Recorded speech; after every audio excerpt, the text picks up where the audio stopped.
Let's talk about asset selection and what constitutes asset selection.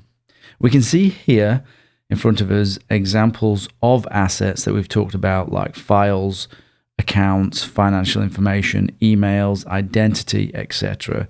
These are good examples of things that might be valued, i.e. assets.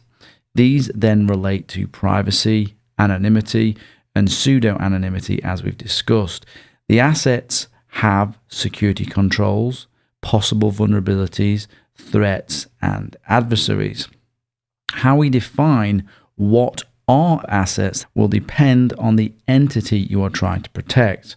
So beyond information, data, accounts, devices, you may also want to assign things like functions, departments, processes, and other such things as assets too, because these things are valued too, and if they are exploited, there is an undesirable impact.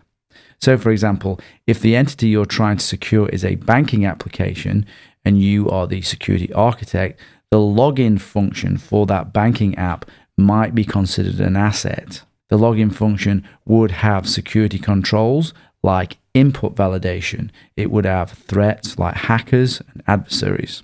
If you're operating a business, the financial or sales department could be an asset with its own special security controls, threats, and adversaries.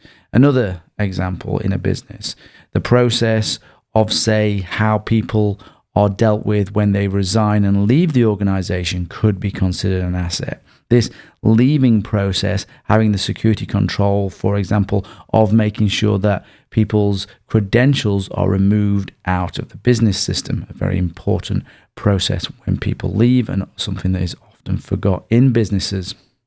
Information and data, as we've discussed, can also be a way to categorize something as an asset.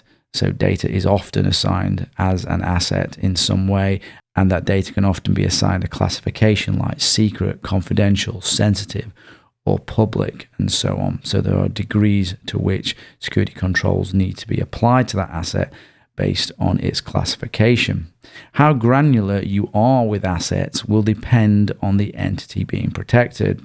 Within the security industry, different organizations provide different recommendations for assigning assets, and this assignment of assets is usually done in the early stages of what is called the risk assessment process, or a risk assessment.